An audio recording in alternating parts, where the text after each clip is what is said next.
যাবতীয় প্রশংসা মহান আল্লাহ তাআলার জন্য। সালাতু সালাম বর্ষিত হোক মুহাম্মদ সাল্লাল্লাহু আলাইহি ওয়াসাল্লামের প্রতি।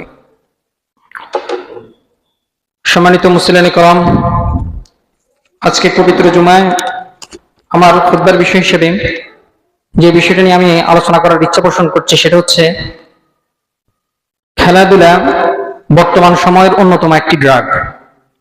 ইনশাআল্লাহ নির্দিষ্ট সময় এ বিষয় নিয়ে খুবই সংক্ষিপ্ত আকারে তথ্যবহুল আলোচনা করার ইচ্ছা পোষণ করছি। ওমা তৌফিক ইল্লা বিল্লাহ, আলাইহি তাওয়াক্কালতু ওয়া ইলাইহি উনীব। সম্মানিত উপস্থিতি, আমরা অনেকে ড্রাগ শব্দটার সাথে পরিচিত, আবার অনেকে হয়তো এটা চিনি না। ড্রাগ এটা সহজভাবে বললে আপনারা তো মাদক দ্রব্যের কথা শুনছেন। মাদক দ্রব্যের কথা শুনেন নাই? যেমন মদ, গাঁজা, ইয়াবা, ফেন্সিডাইল, সিগারেট, কি বলে এটাকে, জর্দা, তামাক, এইগুলা হচ্ছে ধরেন এক একটা ড্রাগ। মানে মোট কথা যেগুলা আমাদের মস্তিষ্কটাকে বিকৃতি করে ফেলে, আমাদের নেশা সৃষ্টি করে, আমাদের হিতাহিত জ্ঞান হারিয়ে ফেলে, সেগুলো হচ্ছে কি ড্রাগ। তো বর্তমানে আজকে আমি এমন একটা ড্রাগের সাথে আপনাদেরকে পরিচয় করিয়ে দিব যে ড্রাগটা মানে আসতে কোনো ধরনের কোনো ট্যাক্স দিতে হয় না, অন্য কোনো প্রতিবেশী দেশ, অন্য কোনো দেশ থেকে আসে না, যে ড্রাগটা নিতে কোনো বয়স লাগে না। এটা সকল ধরনের বয়সের মানুষ এই ড্রাগটার সাথে পরিচিত, বা এই ড্রাগটার মজা, এই মাদক দ্রব্যের যে মজা, এটা সবাই নেয়। ছোট হোক বড় হোক, লম্বা খাটো হতে শুরু করে ধার্মিক অধার্মিক, নাস্তিক আস্তিক সবাই বর্তমানে এই ড্রাগটা নেয়। আর এই ড্রাগটার নাম হচ্ছে খেলাধুলা। আপনার প্রশ্ন হতে পারে যে হুজুর, আজকে আপনি হঠাৎ করে এই খেলাধুলা, এটা তো আমরা অনেকেই খেলি, হ্যাঁ, অনেক হুজুররাও ফতোয়া দেয় যে খেলাধুলা জায়েজ, বৈধ, তাহলে আপনি এটা সরাসরি মাদক দ্রব্যের সাথে তুলনা করতেছেন। হ্যাঁ, বর্তমানের যে খেলাধুলা সেটা আসলে ড্রাগের চেয়ে কম না, মাদক দ্রব্যের চেয়ে কম না। এক সময় আমরা দেখা গেছে খেলাধুলা করতাম শুধু খেলাধুলার মুহূর্তে, আসরের সময় বা বিকালে, এটা তখনই সীমাবদ্ধ ছিল। কিন্তু বর্তমানের যে খেলাধুলার ব্যাপ্তি, এটা শুধু আর আসর থেকে মাগরিব এটার মধ্যে সীমাবদ্ধ নাই। এটা মাগরিবের পরেও হয়, ইশারের পরেও হয়, হ্যাঁ, রাতের 1টা 2টার দিকেই হয়, ফজরের পরেও খেলাধুলা হয়, জোহর পর্যন্ত হয়, জোহরের পরেও হয়। বর্তমানে যে খেলাধুলা, এটা হচ্ছে মাদক দ্রব্যের মতো। এটা আপনাকে নির্দিষ্ট সময় যে হ্যাঁ মানে চেয়ে থাকতে হবে, বিষয়টা এরকম না, এটা যে কোনো সময় আপনি পাইবেন। আর এটা হচ্ছে এমন একটা মাদক দ্রব্য যেটা কেউ নিলে কেউ এটাকে অন্যায় মনে করে না। আপনার সন্তান যদি আজকে সিগারেট খায় আপনার বাসায়, বা কোনো ধরনের ইয়াবা ফেন্সিডাইল খায়, আপনি সেটা বাধা দিবেন, বকাবকি করবেন, মারধর করবেন। কিন্তু আপনি যখন দেখবেন যে আপনার সন্তান খেলাধুলা দেখতেছে, আপনি তাকে মারবেন না, প্রহার করবেন না। কেন? কারণ আপনি কি এটাকে ড্রাগ মনে করতেছেন, এটাকে মাদক দ্রব্য মনে করতেছেন না।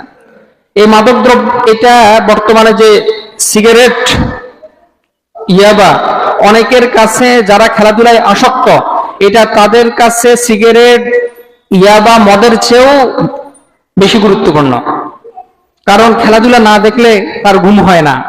এমন অনেক মানুষ আছে, এমন অনেক ছেলেপেলেরা আছে যারা T20 খেলা বলেন, ওয়ানডে খেলা বলেন, এমনকি টেস্ট খেলা পর্যন্ত বাদ দেয় না। টেস্ট খেলা বুঝেন, ক্রিকেট খেলার মধ্যে একটা খেলা আছে, এটা হচ্ছে টেস্ট খেলা। মানে এটা সারাদিন চলে, 9টা 10টার দিকে শুরু হয়, একদম সন্ধ্যা পর্যন্ত হয়, ঠিক আছে, টানা 5 দিন ধরে এই ক্রিকেট খেলা চলে। T20-তে ধরেন 2-3 ঘন্টা চলে, এরপর শেষ। ওয়ানডে এরকম কি 7-8 ঘন্টা চলে, এরকম শেষ। কিন্তু টেস্ট খেলা এরকম সারাদিন চলে। তো এরকম কিছু ছেলেপেলেরা আছে, তারা সিগারেট খায় না, তারা ইয়াবা গ্রহণ করে না, তারা কোনো মাদক দ্রব্য গ্রহণ করে না, তারা শিক্ষিত, পড়াশোনা করে, বুঝদার মানুষ, মা বাবার আদরের সন্তান, কিন্তু সে এই খেলাধুলার মধ্যে আসক্ত। আপনি কখন একটা অভ্যাসকে আপনি আসক্ত বলবেন? যখন এইটা ছাড়া তার ঘুম হয় না, এটা ছাড়া তার ভালো লাগে না, এটার মাধ্যমে সে সবকিছু করতে পারে, এটার জন্য সে সবকিছু করতে পারে।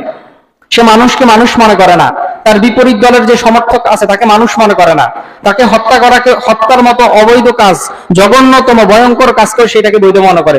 তখনই কেবল আপনি এই অভ্যাসটাকে আসক্ত বলতে পারেন। আপনি হয়তো বলতে পারেন যে কই হুজুর, আমরা তো এরকম কোনো সময় দেখি নাই যে খেলাধুলার নামে মানুষকে হত্যা করতেছে। আপনি হয়তো দেখেন নাই, কারণ হচ্ছে আপনি হয়তো বর্তমান যে সময়টা আছে আপনি এগুলোর দিকে ভ্রুক্ষেপ করেন না বা দেখেন না। কিন্তু আজকাল গত 1-2 দিন আগেও আমি একটা স্লোগান শুনতেছিলাম যে একটা একটা ব্রাজিল দর বেড়া বেড়া জবাই কর। একটা একটা ব্রাজিল দর, মানে ব্রাজিল মানে হচ্ছে তো ব্রাজিলের দেশের লোক না, ব্রাজিলের সাপোর্টার, ফুটবল খেলার সাপোর্টার। আচ্ছা বলেন তো ভাই, এই যে ব্রাজিলের যারা সমর্থন করে বাংলাদেশে, এদের বেশিরভাগ মুসলিম না অমুসলিম? মুসলিম। অথচ এই মানুষগুলো, কিছু মানুষ তারা বলতেছে যে কি শুধু ব্রাজিল দল সমর্থন করার কারণেই তাকে কি করতে হবে? জবাই করে ফেলতে হবে। ইসলামের সবচেয়ে বড় দুশমন হচ্ছে কাফের মুশরিকরা। আপনি যদি উল্লেখযোগ্য কোনো মুহারিবিন যদি কাফের যদি আপনি না পান, যারা আপনার সাথে যুদ্ধ করে, তাদেরকে পর্যন্ত ইসলামে জবাই করা, হত্যা করা এটাকে বৈধ বলে না। সে যদি শান্তিকামী হয়, সে যদি মুস্তামিন হয়, সে যদি মুওয়াহিদ হয়, সে কাফের হলেও ইসলাম তাকে হত্যা করতে বলে না। আর আপনি একজন মুসলমানের ব্যাপারে, শুধু একটা দলকে সমর্থন করার ব্যাপারে করার কারণে আপনি তাকে বলতেছেন তাকে কি করতে হবে? জবাই করতে হবে। তো আপনি এই অভ্যাসটাকে, এই চর্চাটাকে আপনি কি ড্রাগ বলতে পারেন না? ড্রাগের জন্য মানুষ যে কোনো কিছু করতে পারে। একজন মানুষ সে যদি মদ গ্রহণ করে, গাঁজা গ্রহণ করে, সে তার বাবাকে আর বাবা মনে করে না, সে তার ওয়াইফকে আর ওয়াইফ মনে করে না। এরকমও অনেক ঘটনা ঘটছে যে মাদকের কারণে তার বাবাকে হত্যা করে ফেলছে। এরকমও ঘটনা ঘটেছে যে মাদকের কারণে, নেশার কারণে তার স্ত্রীকে পর্যন্ত, সন্তানকে পর্যন্ত বিক্রি করে ফেলছে।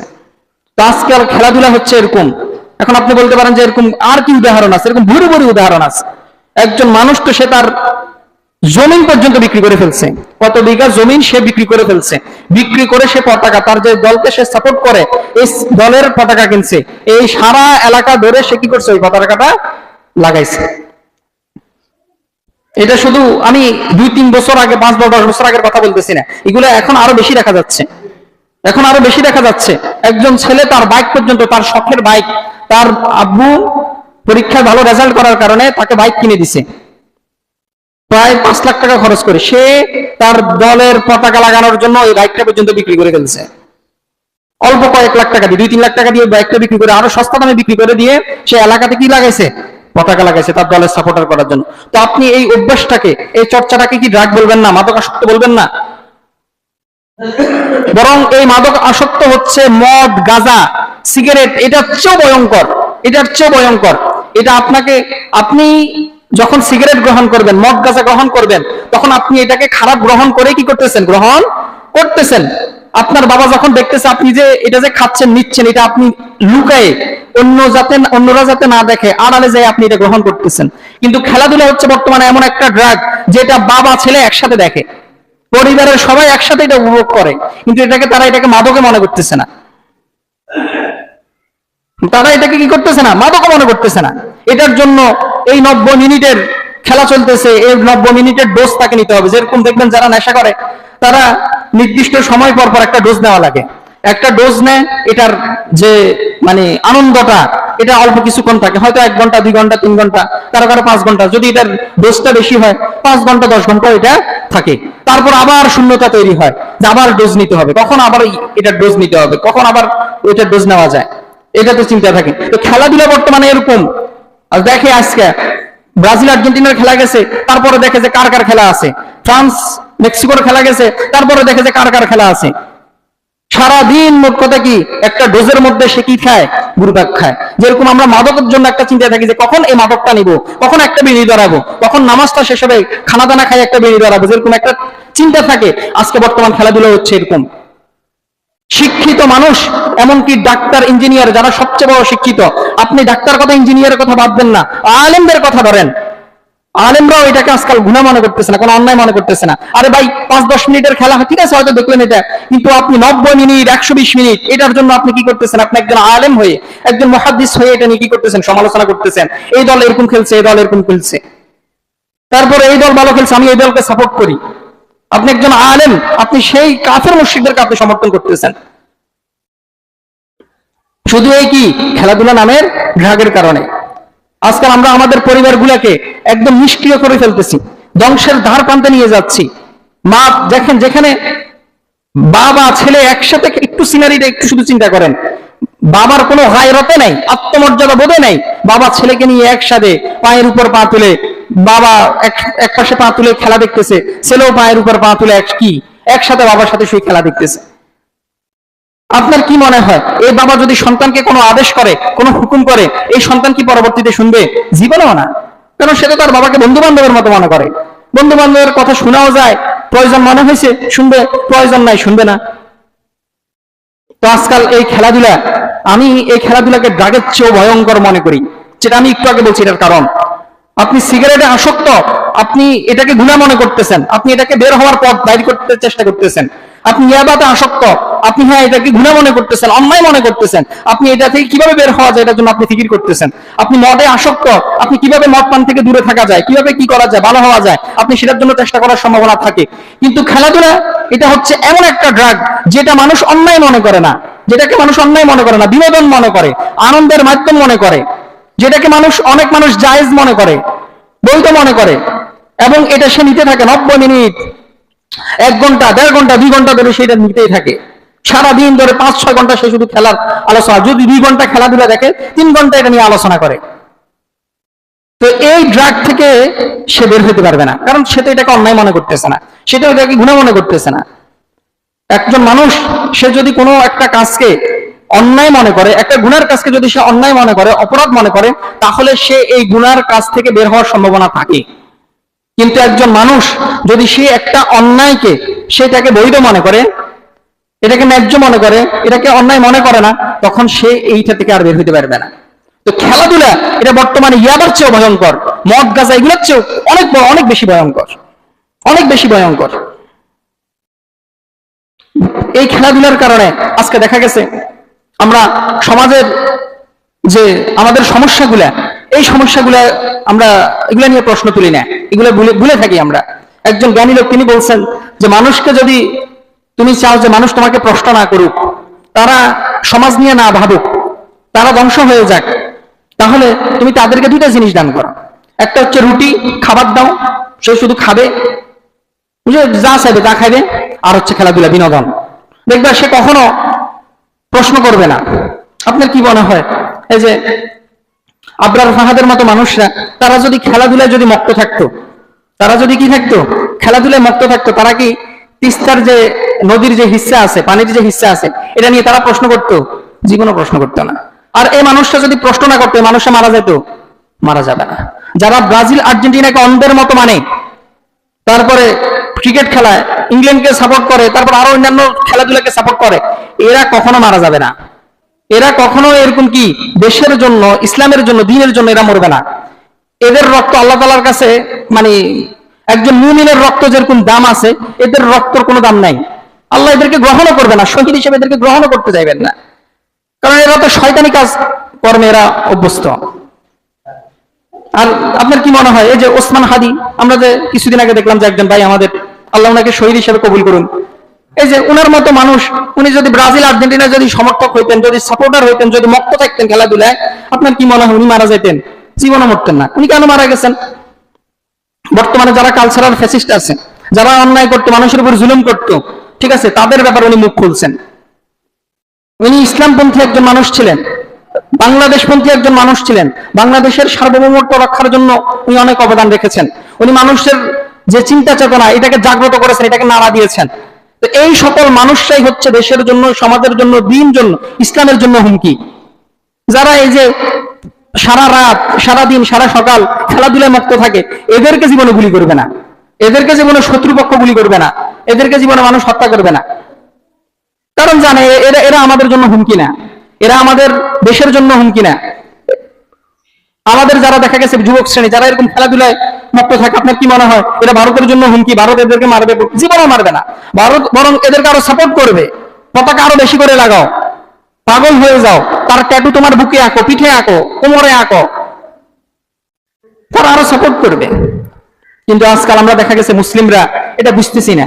আর অনেক মানুষ তো বলে যে কি খেলার মধ্যে ধর্ম আনবেন না, খেলার মধ্যে ধর্ম আনবেন না, অথচ এই মানুষটাই খেলার জন্য আর্জেন্টিনা গোল করতে পারতেছে না কেন, ব্রাজিল গোল করতে পারতেছে না কেন, কান্নাকাটি শুরু করে দিছে, আল্লাহ আর একটা গোল দেন, আল্লাহ আর একটা গোল দেন। সে বলতেছে যে খেলার মধ্যে ধর্ম আনবেন না, ঠিক আছে, ঠিক আছে, ধর্ম আনলাম না, কিন্তু সেই মানুষটাই কি যখন তার দল যখন বিপদে পড়ে, তখন কারে স্মরণ করে? আল্লাহরে স্মরণ করে। ওইটা যেন আল্লাহ সুবহানাহু ওয়া তাআলার ওই কথা, যখন এরা যখন ভালো মতো থাকে, কোনো একটা জায়গা থাকে, যখন নদীর সমুদ্রের মাঝে যখন ভ্রমণ করতেছে, তখন আল্লাহ তাআলাকে ভুলে যায়, স্থলে যখন থাকে তখন আল্লাহকে ভুলে যায়, যখন সাগরের মধ্যে যখন এরকম জাহাজ নিয়ে উঠে যখন ভ্রমণ করে তখন তারা কি করে? আল্লাহকে ডাকে। তো এই ধরনের সমর্থক যারা আছে তারা বলে যে খেলার মধ্যে কোনো ধর্ম আনবেন না, কিন্তু যখন দল যখন বিপদে পড়ে যায়, দলের যখন দরকার হয়, তখন কারে ডাকে? আল্লাহকে ডাকা শুরু করে যে আল্লাহ আর একটা গোল দেন, আল্লাহ আর একটা গোল দেন। সেজদা দেয় যখন তার সাপোর্টার, এই তার মুশরিক কাফের সাপোর্টার যখন জিতে, তখন কি করে? সেজদা দেয়। তো আপনি এটাকে উন্মাদনা বলবেন না কি বলবেন?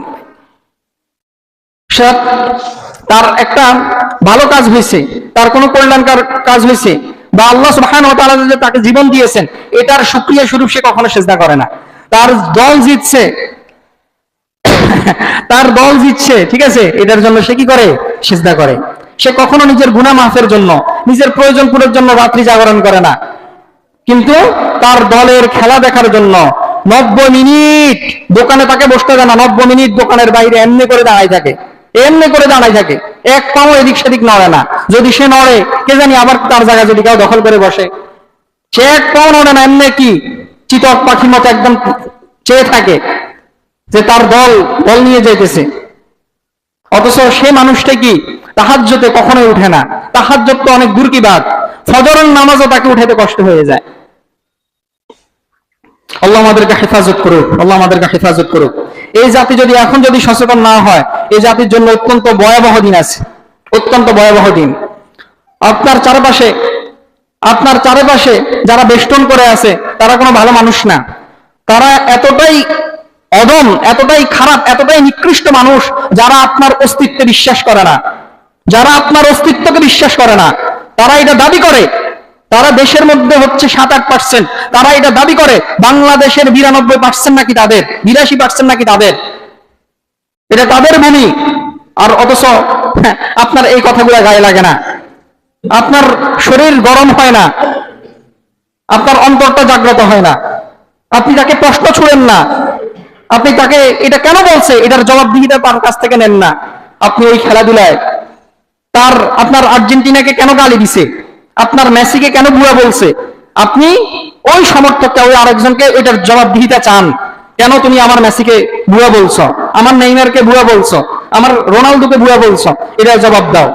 কিন্তু আপনার দেশ নিয়ে প্রশ্ন করে, আপনার দেশকে হিন্দু রাষ্ট্র বানানোর ঘোষণা করা হয়, প্রদেশ বানানোর ঘোষণা করা হয়, আপনি এটা নিয়ে কোনো প্রশ্ন করেন না। একটা কথা মনে রাখবেন, এই ভূখণ্ডের জন্যই, এই সার্বভৌমত্বের জন্যই আপনি আজকে সালাত করতে পারতেছেন। এটা যদি আজকে যদি হিন্দুস্তানের যদি ভূখণ্ড হইতো, আপনি মসজিদে পর্যন্ত আসতে পারতেন না, আপনি মসজিদে আসতে পারতেন না, এই যে লম্বা লম্বা দাঁড়িয়ে রাখছেন সেটাও রাখতে পারতেন না। আপনার বোন যে আজকে, মা বোন যে ঘরের নিরাপদে আছে, আপনি সেটা নিয়েও চিন্তিত থাকতেন। বর্তমানে যারা মুসলমান আছে ইন্ডিয়ার মধ্যে, তাদেরকে একটু জিজ্ঞেস করিয়েন যে তারা কিরকম চিন্তায় থাকে। তারা অনেকে কেবল মসজিদে এই জন্য আসে না যে সে এটা চিন্তা করে যদি আমি মসজিদে আসি না জানি আমার কি ঘরের মধ্যে আমার মা বোনের ইজ্জত নিয়ে চিনিমিনি খেলা শুরু হয়ে যায়। আপনি এই ভূখণ্ডের ব্যাপারে আপনার কোনো চিন্তা ফিকির নেই, কোনো চিন্তা নাই। এটা ড্রাগ না কি ভাই? একজন মানুষ তার স্ত্রী নিয়ে যাচ্ছে, তার স্ত্রী চলে যাচ্ছে, তার সম্পদ চলে যাচ্ছে, তার যে ভিটেমাটি আছে সেটা আরেকজন নিয়ে যাচ্ছে, তার জায়গা জমি যেটা আছে সেটা আরেকজন নিয়ে যাচ্ছে, সে মাদক গ্রহণ করতেছে। তো তার সাথে একটু এই সিনারিটা আপনি একটু তুলনা করেন, যে খেলাধুলায় মুক্ত, যে খেলাধুলায় আসক্ত, তার মানে যে উদাহরণ, আপনিও তো সেরকম খেলাধুলায় আপনি কি আছেন, ব্যস্ত আছেন, মগ্ন আছেন। আপনার ভূখণ্ডকে আরেকজন তার ভূখণ্ড বানানোর জন্য চিন্তা করতেছে, কিন্তু আপনার কোনো কি নাই, কোনো মাথা ব্যথা নাই, কোনো কিছু নাই। আপনি নিজেকে এখনো কিভাবে মানুষ মনে করেন, আপনি কেন আসছেন দুনিয়াতে, আপনি এটার উদ্দেশ্য পর্যন্ত জানেন না। আরে ভাই, যদি খাওয়া দাওয়া, বাচ্চা পয়দা করা যদি এটা যদি উদ্দেশ্য হতো, তাহলে তো আল্লাহ সুবহানাহু ওয়া তাআলা কুকুর দিয়ে সারা পৃথিবীটাকে ভরে দিত, শুকর দিয়ে সারা পৃথিবীটাকে ভরে দিত। তারা আপনার আমার চেয়ে বেশি সন্তান জন্ম দেয়, একটা কুকুর আপনার আমার চেয়ে বেশি সন্তান জন্ম দেয়। যদি সন্তান জন্ম দেওয়া, খাবার দাবার করা, এটা যদি উদ্দেশ্য হতো, তাহলে আল্লাহ সুবহানাহু ওয়া তাআলা তো সিনেমাস দিয়ে ভরা দিতেন সারা পৃথিবীটাকে। তিনি না আপনার আমার চেয়ে কোটি কোটি গুণে বেশি খাবার খায়। কিন্তু আমরা মনে করি যে আল্লাহ আমাদেরকে পাঠাইছে শুধু কি খাও দাও, গার্লফ্রেন্ড নিয়ে ঘুরো, আজকে একটা গার্লফ্রেন্ড ভালো লাগছে এটা ছেড়ে দাও, খেলাধুলা দেখো, আমি এই দল সাপোর্ট করি, তুমি কোন দল করো, ব্যাস আপনার অলা এবং বাড়া। হ্যাঁ, ভালোবাসার দিক হচ্ছে কি, ব্রাজিল হইলে আমি আছি তোমার সাথে, ব্রাজিল নেই তোমার সাথে নাই। বোনকে এরকম শোনা গেছে ও বোনকে আরেকটা ছেলের সাথে বিয়ে দিতেছে না, এই কারণে সে আর্জেন্টিনার সাপোর্ট করে। আপনি এটাকে উন্মাদনা বলবেন না কি বলবেন? কোথায় গেল আজকে মুসলিম উম্মাহ? শুধু এই কারণে তার বোনকে, সবকিছু ঠিক আছে, শুধু তার বোনকে এই কারণে বিয়ে দিতেছে না, সে আর্জেন্টিনার সাপোর্টার।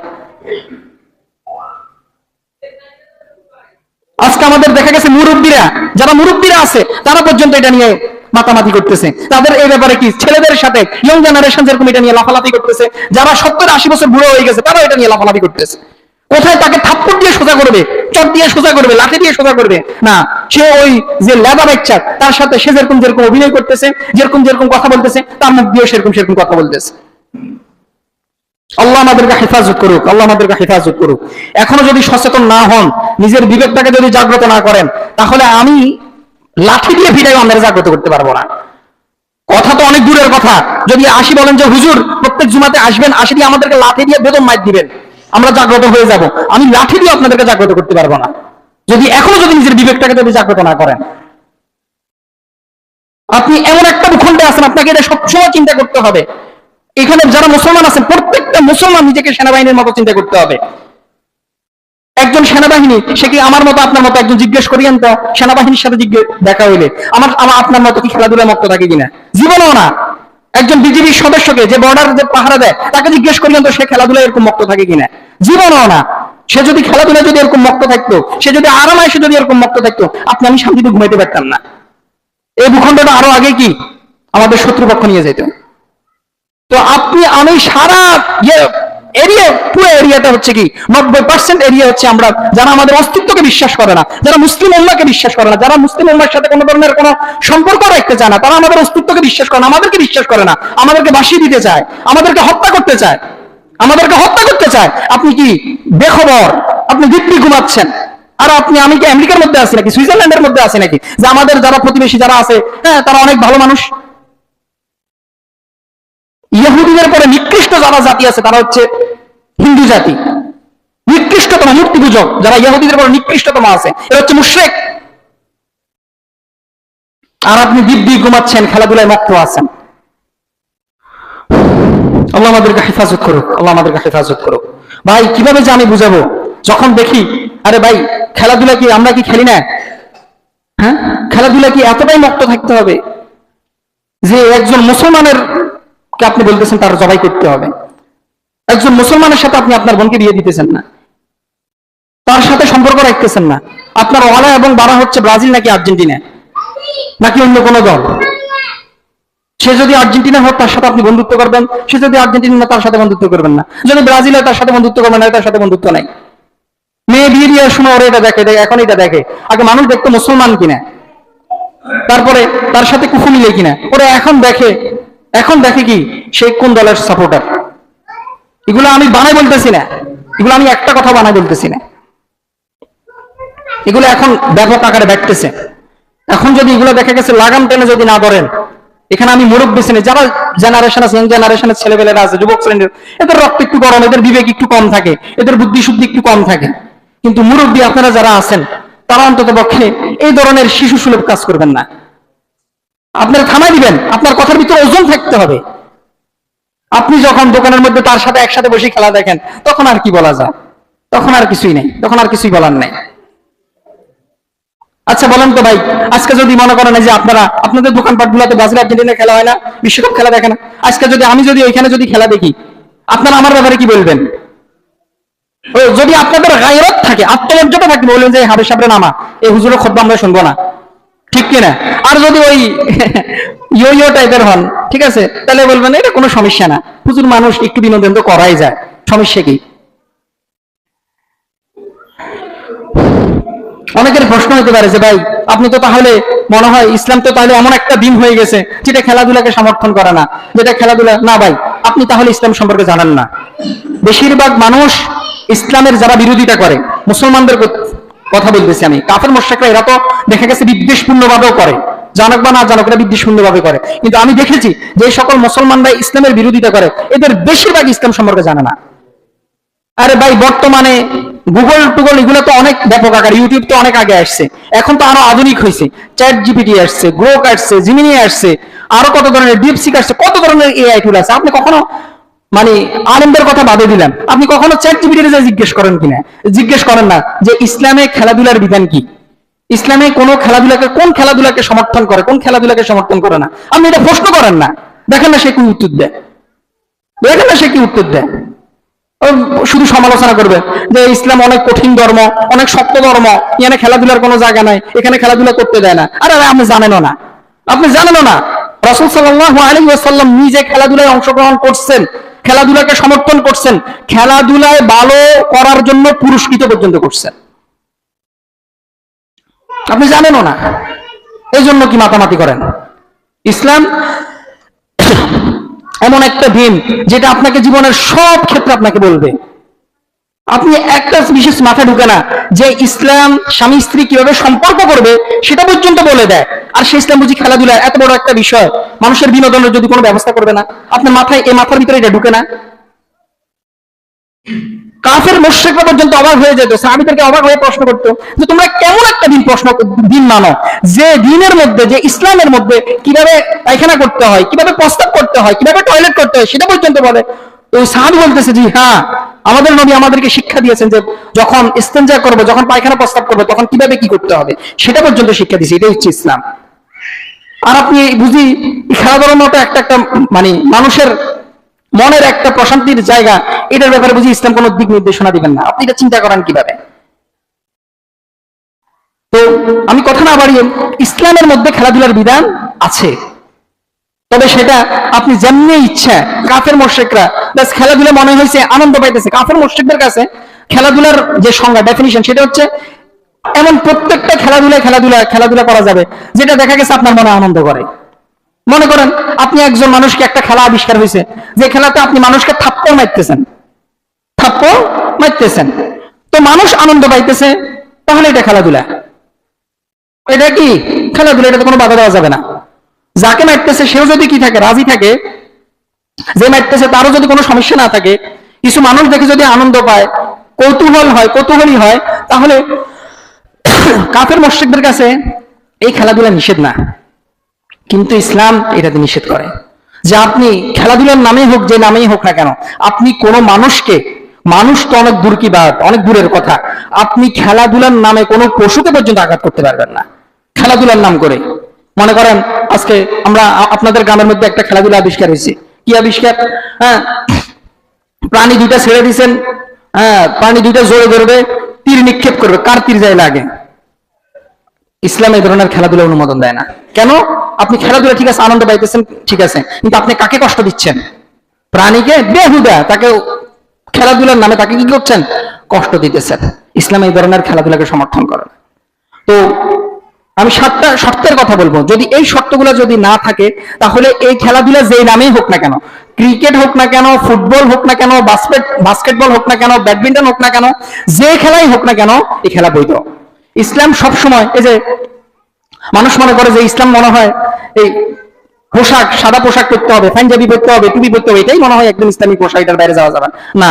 ইসলাম কখনোই পোশাক কি রঙের হইবে, তারপরে কি কিরকম জামা হবে, কিরকম টুপি হবে, কিরকম হবে, এ ব্যাপারে কথা বলে না। ইসলাম সীমারেখা নির্ধারণ করে দেয় যে পোশাক ঢিলে ডালা হইতে হবে, টাইট ফিট হইতে পারবে না, পোশাক মানে এতটাই স্বচ্ছ হবে না যে আপনার ভিতর থেকে বাইরে, বাইরে থেকে ভিতর মানে দেখা যাইতেছে, একজন দেখতেছে তা বিধর্মীদের পোশাক হইতে পারবে না। ইসলাম সীমারেখা নির্ধারণ করে দেয়।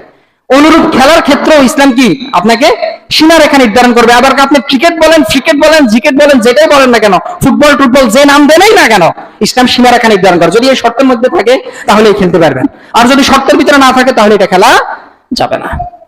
রাসূল সাল্লাল্লাহু আলাইহি ওয়াসাল্লাম ওনারা কি ক্রিকেট খেলছেন, ফুটবল খেলছেন, ব্যাডমিন্টন খেলছেন, বাস্কেটবল খেলছেন, ভলিবল খেলছেন? না। তাহলে কি এই খেলাগুলো হারাম? না। তবে কখন হারাম হবে ইসলাম সেটা নির্ধারণ করে, এটা সীমারেখা নির্ধারণ করে দেয়। 1 নম্বর, ইসলাম যেটা শর্ত করে সেটা হচ্ছে বাজিযুক্ত, যেগুলোতে কি হয়, টাকা পয়সার লেনদেন হয়, ওই ধরনের খেলা ইসলাম সাপোর্ট করে না। বুঝতে পারছেন? ওই ধরনের খেলা ইসলাম সাপোর্ট করে না। এই যে দেখবেন আমরা বাচ্চারা ক্রিকেট খেলি, ক্রিকেট খেলার সময় বাজি ধরি না, মানে অমুক দলের সাথে অমুক খেলা, এত টাকা বাজি। এই যে খেলাটা বৈধ, কিন্তু এই যে আপনি বাজি ধরার কারণে, আপনি টাকা পয়সা লেনদেন করার কারণে কি হয়ে যেতেছে? অবৈধ হয়ে যেতেছে। মনে করেন ইসলামের মধ্যে একটা খেলা হচ্ছে, যেমন ঘোড়া দৌড়ার কথা ইসলামের মধ্যে আছে, এটা ইসলাম সরাসরি সাপোর্ট করে। এখন আপনি এই ঘোড় দৌড়া, এটা হচ্ছে বাজির কারণে, টাকা পয়সার কারণে আরেকজনের সাথে বাজি ধরে, খেলাটা হালাল কিন্তু কি হয়ে গেছে? শর্ত ইয়ার কারণে এই খেলাটা কি হয়ে গেছে? এখন হারাম হয়ে গেছে। বাজি ধরছেন, হারাম হয়ে গেছে। জুয়া হচ্ছে এমন প্রত্যেকটা জিনিস যেটার মধ্যে টাকার শর্ত দেওয়া হয়, অর্থের শর্ত দেওয়া হয়, সেটা হচ্ছে কি? জুয়া। এটা আর খেলা থাকলো না, এটা আর স্পোর্টস থাকলো না, এটা এখন গ্যাবলিং হয়ে গেল, জুয়া হয়ে গেল। 2 নম্বর যেটা, সেটা হচ্ছে ফরজ ইবাদতের ক্ষেত্রে, ফরজ ইবাদতের ক্ষেত্রে কোনো বাধা থাকতে পারবে না। মানে আপনি খেলাধুলা করতেছেন কিন্তু আপনার ফরজ ইবাদত লঙ্ঘন হয়ে যাচ্ছে, ফরজ ইবাদত চলে যাচ্ছে, সময় চলে যাচ্ছে, কিন্তু আপনার কোনো ভ্রুক্ষেপ নেই, তাহলে এই ধরনের খেলা বৈধ নয়।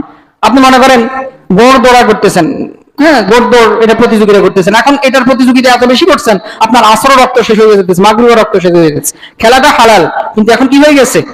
হারাম হয়ে গেছে, কারণ আপনি আসরের সালাত ত্যাগ করতেছেন, আপনার ফরজ যে ইবাদত আছে সেটা ত্যাগ করে ফেলতেছেন। 3 নম্বর যেটা, সেটা হচ্ছে শালীনতা বজায় রাখা। 3 নম্বর শর্ত, আপনি কি করলেন? শালীন মানে প্যান্ট পরলেন, হাঁটু আছে না, হাঁটুর উপরে, এমন খেলা যে খেলাতে দেখা গেছে 17 টাকা নাই, যেমন বর্তমানে কি খেলা? ফুটবল খেলা। এই যে ফুটবল খেলাগুলো দেখেন আপনারা, দেখেন যে খেলোয়াড়রা কোথায় প্যান্ট পরে, তাদের 17 টাকা থাকে না। ফুটবল খেলা এটা সম্পূর্ণ বৈধ একটা খেলা, কোনো সমস্যা না, আপনি খেলেন ফুটবল, কিন্তু কেন হারাম হবে? যখন আপনি আন্ডার ফ্যান পরে খেলাধুলা শুরু করবেন, তখন এটা ইসলাম কি করে? এটাকে হারাম বলে। আপনি খেলাধুলা করতেছেন, ফুটবল খেলতেছেন, আপনি 17 টাকাও খেলতেছেন, কিন্তু আপনি ফরজ ইবাদতের সময় চলে যাচ্ছে, আপনি নামাজ পড়তেছেন, তখন আপনার এই খেলাটা হারাম হবে। বুঝতে পারছেন? তারপরে 4 নম্বর যে শর্ত, সেটা হচ্ছে হিংস্রতা এবং ক্ষতিমুক্ত হইতে হবে। এই যে একটু আগে একটা খেলার কথা বলছে, এই যে আপনারা অনেক সময় দেখবেন, যারা হয়তো মুরব্বীরা না বুঝতে পারেন, যে দেখবেন ওই বক্সিং খেলা আছে, রেসলিং খেলা, নাম শুনছেন কিনা?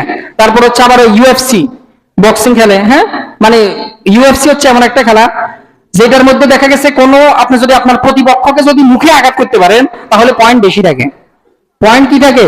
বেশি থাকে। ইসলাম এমন একটা দিন যেটা মানুষকে খেলার স্থলেও মুখে আঘাত করতে নিষেধ করে, যে আপনি কারো মুখে, কারণ চেহারা এটা হচ্ছে সবচেয়ে সম্মানিত জায়গা, এটা হচ্ছে সবচেয়ে সম্মানিত জায়গা ইসলামের দৃষ্টিকোণ থেকে। চেহারা এটা হচ্ছে মানুষের সবচেয়ে সম্মানিত জায়গা। এই যে আমরা অনেক সময় দেখা গেছে ওস্তাদরাও কি করি? বাচ্চাদের গালে প্রহার করি, এটা ইসলাম সম্পূর্ণভাবে নিষেধ করে। আপনি পিতা মাতা হলো, আমরা আমাদের সন্তানদেরকে অনেক সময় আগের মাথায় স্ত্রীকেও কি করি? রাসূল সাল্লাল্লাহু আলাইহি সাল্লাম তো সরাসরি নিষেধ করছে, যেটা স্ত্রীর অধিকার যে আপনি তার মুখের চড় মারতে পারবেন না। তো এরকম অনেক ধরনের খেলা আছে যেগুলো দেখা গেছে পয়েন্ট হয় বেশি হয়, কেন? মুখে যদি আপনি আঘাত মারতে পারেন, ঘুষি মারতে পারেন, তাহলে পয়েন্ট বেশি হয়। তো এই ধরনের খেলা ইসলাম সমর্থন করে না। আবার বর্তমানে এমন একটা খেলা বাইরে এসে, যেটা দেখা গেছে এটা অনেক মানুষ প্র্যাকটিস করতেছে, সেটা কি? মানে চট থাপ্পড়ের খেলা, শর্ট দিয়ে মানে কে কারে শোয়াই ফেলতে পারে, শুধু চট থাপ্পড়, শুধু থাপ্পড়, এটা ইসলাম কি করে না? অনুমোদন করে না। তারপরে 5 নম্বর যে শর্ত, সেটা হচ্ছে আপনি খেলার স্থলে কোনো জীব জন্তু, কোনো প্রাণীকে আপনি কষ্ট দিতে পারবেন না, হত্যা করতে পারবেন না, কোনো প্রাণীকে কষ্ট দেওয়া। এই যে দেখবেন বান্দরের খেলা হয়, হয় না? এই যে প্রাণীকে কষ্ট দেওয়া, যদি এটা প্রাণীতে যদি, হ্যাঁ, যদি এরকম কিছু হয়, এটা তার স্বভাব, বান্দরের স্বভাবগত অনুযায়ী যদি সে কিছু করে, সেটা ভিন্ন বিষয়, কিন্তু তাকে আপনি বাধ্য করে কিছু করাইতেছেন, বাধ্য করে কিছু করানো হচ্ছে তাকে, এটা সম্পূর্ণভাবে নিষেধ। জীবজন্তুকে কষ্ট দেওয়া এটা যাবে না। তারপরে 6 নম্বর যে শর্ত, সেটা হচ্ছে সময় যেন অপচয় না হয়।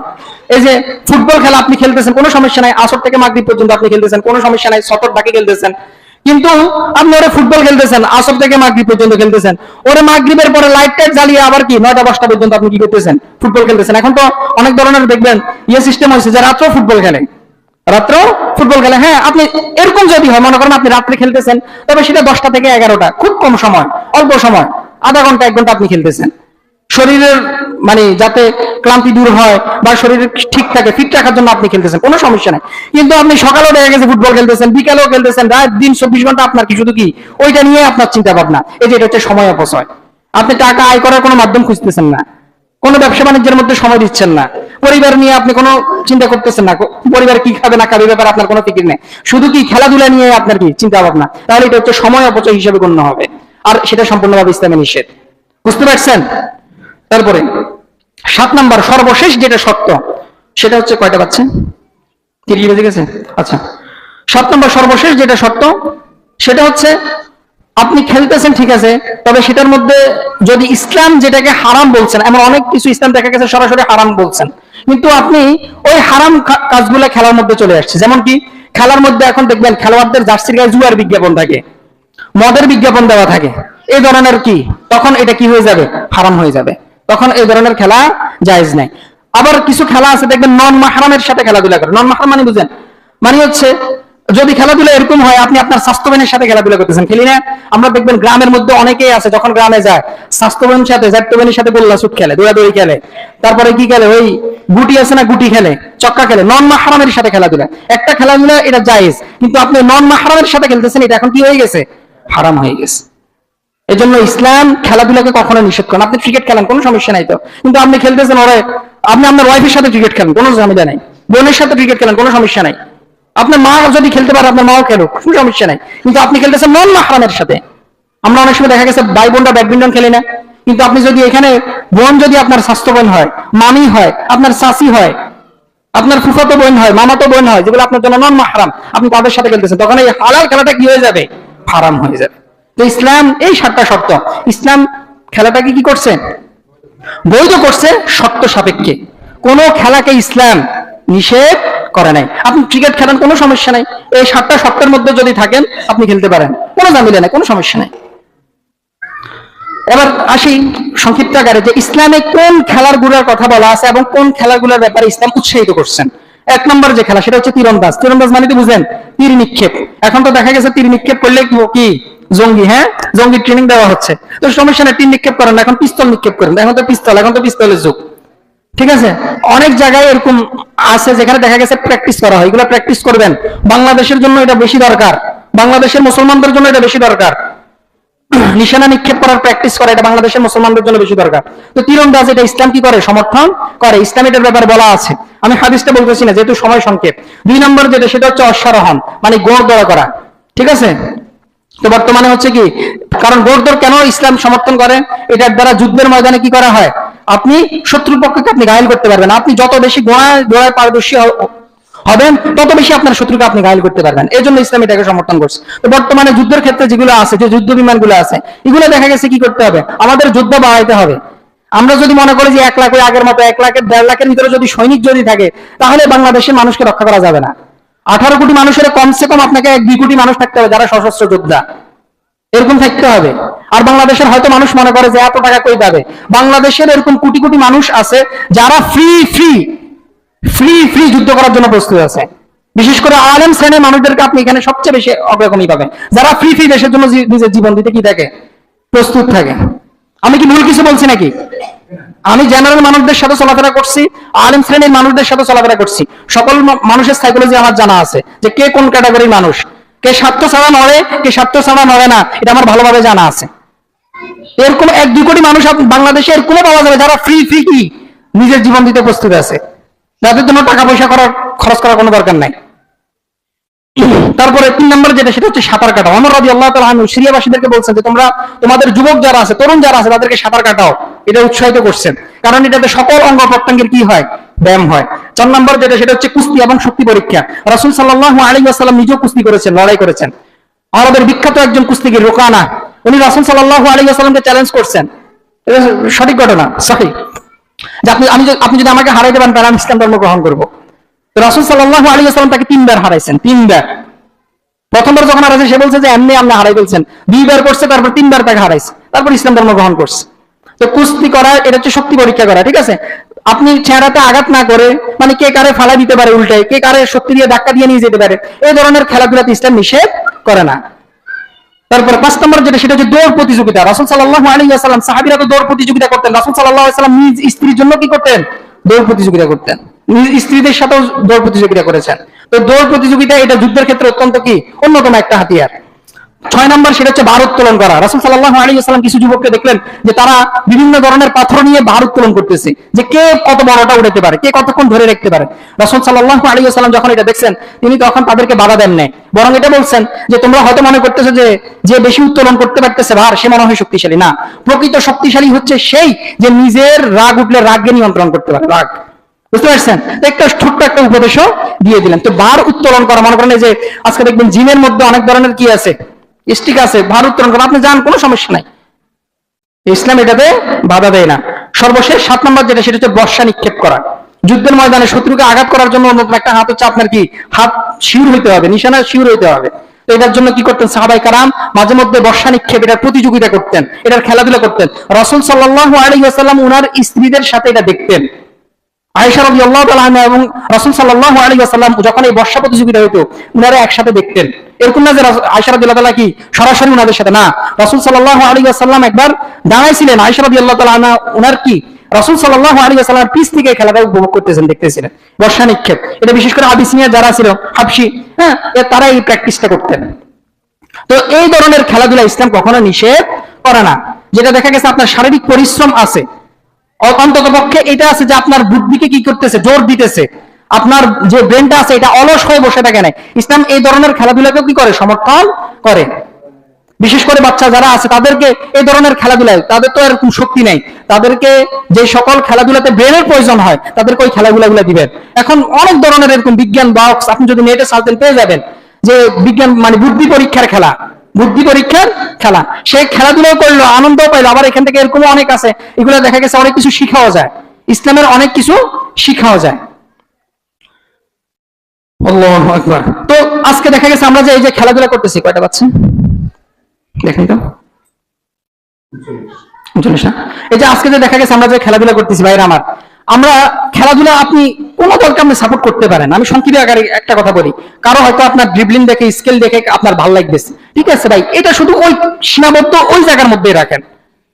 আপনি তাকে তুলনা করতেছেন, আরেকজনের হয়তো আরেকটা খেলোয়াড় ভালো রাখতেছেন, আপনি তার সাথে এটা নিয়ে যুক্তি কাটাইতেছেন, তোর খেলোয়াড় ভালো না, সে এমনি খেলে, তার খেলা ভালো লাগে না, তোর পছন্দ ঠিক নাই, আমি যেটা বলতেছি এটাই ঠিক। এইটা হচ্ছে এক ধরনের উগ্রতা। এই যে একজন বলতেছে, কালকে নাকি পরশু দেখলাম যে সে বলতেছে মুসা নাকি, মেসি নাকি মুসা হয়ে কি করছে, মিশরকে বধ করছে। নাউযুবিল্লাহ। কোথায় একজন নবী আর কোথায় একজন ইহুদিদের সমর্থক, জায়নিবাদের সমর্থক, ইসরায়েলের সমর্থক, কট্টর সমর্থক মেসি, যে তাকে তার সাথে একজন নবীর সাথে তুলনা করতেছে। আল্লাহ আমাদেরকে হেফাজত। কোথায় আছি আজকে? ওই মেসি মুসা হয়ে মিশরকে বধ করছে, কত বড় কথা। এইটাকে ভাই আমি এটাকে আপনি পাগলামি বলবেন না কি বলবেন? একজন নবীর সাথে একজন কট্টর কাফেরের সাথে তুলনা করা হইতেছে। এই খেলাধুলা আজকে কোথায় গেছে? এই খেলাধুলা আজকে কোথায় গেছে? এই ভাই খেলাধুলা যদি যারা দেখেন, যারা এরকম ইয়ে আছে, এটাকে শুধু এই 90 মিনিটের ভিতরেই সীমাবদ্ধ রাখবেন। যারা দেখেন না তারা অনেক ভালো কাজ করতেছেন, আল্লাহ তাআলা এটার জন্য আপনাকে প্রতিদান দিবেন। কিন্তু যারা এটা নেশা কাটা উঠতে পারতেছেন না, এই ড্রাগের, এই মাদকের নেশা কাটা উঠতে পারতেছেন না, অন্তত পক্ষে অনুরোধ থাকবে আপনার এই পাগলামিটা এই 90 মিনিটের মধ্যে ওই জায়গার মধ্যে সীমাবদ্ধ রাখেন। এই পাগলামিটা আর বাহির করবেন না। 2টা 3টা খেলা শেষ হয়ে গেছে, 4টা 5টা পর্যন্ত মিছিল চলতেছে, 4টা 5টা ফজরের আযান দিতেছে, মিছিল চলতেছে। এই উম্মাদান আজকে কোথায় গেল? আল্লাহ আমাদের মুসলিম উম্মাহকে হিদায়াত দান করুক। আকুলু কওলি হাযা আস্তাগফিরুল্লাহ লি ওয়া লাকুম ওয়া লিসাইরিল মুসলিমিন ফাস্তাগফিরুহু ইন্নাহু হুয়াল গফুরুর রহিম।